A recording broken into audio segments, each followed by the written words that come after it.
Hai plan-plan netizen seluruh Indonesia dimanapun kamu berada yang kadang komentarnya luar biasa. Ketemu lagi bersama dengan kami di Yeni Channel. Pastinya channel yang sangat informatif dan juga akan menambah pengetahuan Anda. So, kali ini jangan kemana-mana, kita akan membahas topik-topik menarik yang ada di seluruh dunia. Asuransi jiwa merupakan suatu jaminan kesejahteraan jiwa yang cukup penting. Sayangnya, banyak kabar yang masih simpang siur mengenai jenis asuransi tersebut, sehingga banyak orang yang ragu memakainya. Agar tidak ragu mengambil asuransi ini, ketahui dulu mitos dan fakta tentang asuransi jiwa. Memiliki asuransi bukanlah mengharapkan adanya hal yang buruk terjadi pada kita, namun justru untuk melindungi kita dari hal-hal yang tidak diinginkan, mulai dari kesakitan atau hal-hal lain yang membuat kita kehilangan banyak uang. Kita akan membayar jauh lebih besar apabila dibandingkan kalau tidak dilindungi oleh asuransi. Sayangnya, banyak sekali berita buruk tentang asuransi, sehingga membuat orang salah paham, bahkan cenderung untuk menghindari. Jadi, apa sajakah mitos atau fakta yang perlu kita ketahui tentang asuransi? Berikut ini adalah 5 ulasan mitos tentang asuransi versi Yeni Fakta. So, jangan kemana-mana. Tetap stay tune di channel Yeni Fakta, karena bersama Yeni Fakta kita akan mendapatkan informasi dan pengetahuan dari seluruh dunia. Yang pertama, mitos tidak perlu punya asuransi karena sudah ada BPJS. Faktanya, BPJS memang wajib, namun keberadaan asuransi swasta adalah untuk memberikan kenyamanan. Terkadang menggunakan BPJS perlu memakan waktu karena harus menunggu antrian yang lama untuk mendapatkan rujukan, bahkan harus bolak-balik beberapa kali. Bayangkan apabila orang tua kita yang sudah renta harus mengantri panjang dan lama. Tentunya tidak nyaman, bukan? BPJS dan asuransi sebenarnya bekerja sama dalam bentuk COB atau Cooperation of Benefit.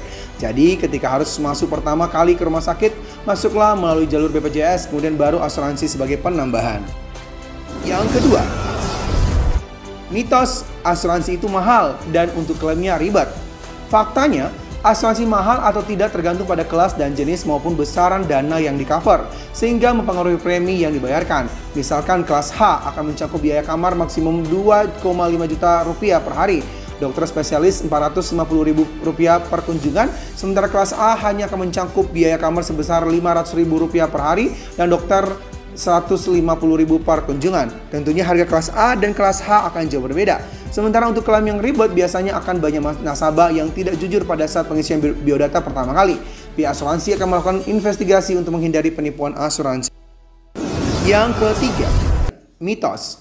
Saya masih muda, rajin olahraga dan hidup sehat, jadi tidak perlu asuransi. Faktanya, sebenarnya asuransi untuk melindungi orang-orang terkasih dari biaya yang tidak terduga saat sehat sekalipun. Seseorang bisa mengalami kecelakaan bukan karena kelalaiannya sendiri, justru karena orang lain yang lalai. Kalau kamu sudah siap dengan dana darurat atau tabungan yang bisa menutup biaya rumah sakit akibat kemalangan tersebut, maka hal ini bukanlah masalah. Namun keberadaan asuransi akan membantu kamu dalam membayar biaya besar yang mungkin timbul akibat kemalangan ini. Yang keempat, mitos, saya sudah bayar premi mahal tapi hasil imbal baliknya sedikit.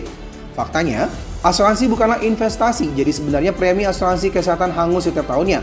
Apabila ada nilai tunai, maka artinya ada investasi berupa unit link yang dibayarkan atau dibeli setiap tahunnya. Keberadaan unit link ini sebenarnya untuk mempermurah pembayaran premi, agar nasabah tidak terlalu merasa berat dalam pembayaran. Jadi bukan untuk mengharapkan hasil imbal balik yang besar. Jadi jenis unit link ini pun beragam, sesuai dengan tingkat resikonya. Salah paham mengenai asuransi seringkali disebabkan oleh agen asuransi nakal yang hanya mengharapkan komisi dari jumlah premi yang disetorkan ke nasabah. Yang kelima, produk asuransi sama semua. Mitos dan fakta tentang asuransi jiwa di masyarakat yang berikutnya yaitu semua produk asuransi adalah sama saja. Seperti yang diketahui, saat ini ada banyak produk asuransi yang ditawarkan oleh penyedia layanan asuransi, mulai dari asuransi kendaraan, asuransi pendidikan, asuransi kerja, dan lain sebagainya. Demikianlah ulasan 5 mitos fakta asuransi versi Yeni Fakta. Semoga ulasan kali ini memberi informasi dan pengetahuan tambahan untuk kita semakin lebih baik. Jangan lupa untuk subscribe, like, comment, share, dan tonton terus channel Yeni Fakta.